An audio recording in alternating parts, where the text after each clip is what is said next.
But, you know, Australians really do have to wake up here.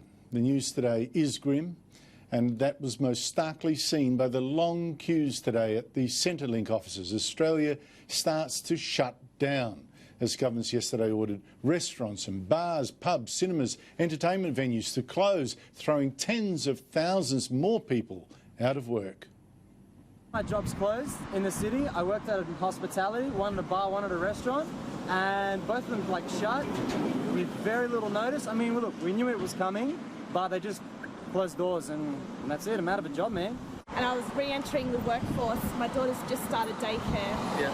So just trying to get back in the workforce at the worst time and everyone's losing jobs. It's really difficult. It's horrible. I mean, I put a number on it. The number of people trying to get onto the MyGov website today looking for financial help from the government went from the usual 6,000 to 55,000. The system couldn't cope, crashed, like the economy.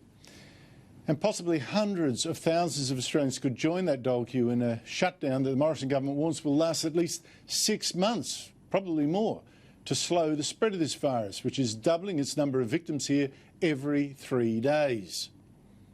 Across Australia today, many thousands of Australians will lose their jobs. They are lining up at Centrelink offices as we speak. Something unimaginable at this scale only weeks ago. They have lost their jobs, many, and we know many more will. This is the biggest economic shock our nation has faced in generations. And the restrictions are incredible. The latest today, Queensland has shut its borders to travellers, joining Western Australia, South Australia and Tasmania. Now, it's clear that a lot of Australians don't actually yet take this crisis seriously enough. We saw last Friday when thousands ignored the pleas to keep a social distance from other people, instead crowded Sydney's Bondi Beach, forcing Sydney's beaches to be officially closed. Now look, you might think all these shutdowns are an overreaction, and you might think, well, if you're young, you're unlikely to die from this, so the danger is worth risking for a party with mates or a dinner with the gang. But here's the thing. It's not just that by catching the virus that you could still spread it before you even knew you were sick to people who will die, like your parents or your grandparents particularly. What you are also doing, have a look at all those queues today of the unemployed. What you are also doing is making all this sacrifice so far worthless. All those Australians out of jobs because of these shutdowns, they must be thinking, why am I losing my job to stop people passing on this virus if other Australians are still partying on? You know, this is a moral test, and many Australians are still failing it. And that's, of course, infuriating federal and state leaders. The Prime Minister today said, wait, look how fast this virus spreads, how contagious it is. He mentioned a wedding in New South Wales.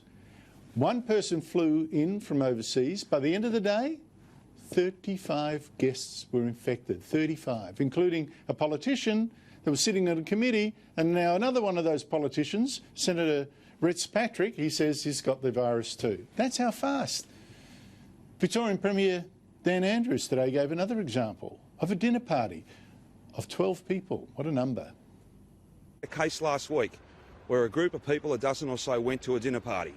As best we can tell, the dinner party started with one person who had the coronavirus. By the end of the dinner party, almost everybody at the dinner party had the coronavirus. This spreads rapidly.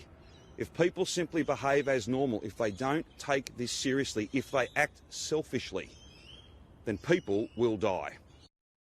So we can demand all the action we like from the government, all the shutdowns, all the restrictions, but nothing the government does will work unless Australians themselves do their bit. So stay at home if you can. Don't mingle. Don't shake your hands with anyone. Keep your distance. Wash your hands often and don't touch your face. Do it, because if you don't, others may die. Do it, or you'll be spitting in the face of all those many Australians who've now lost their jobs, so the rest of us will be safe.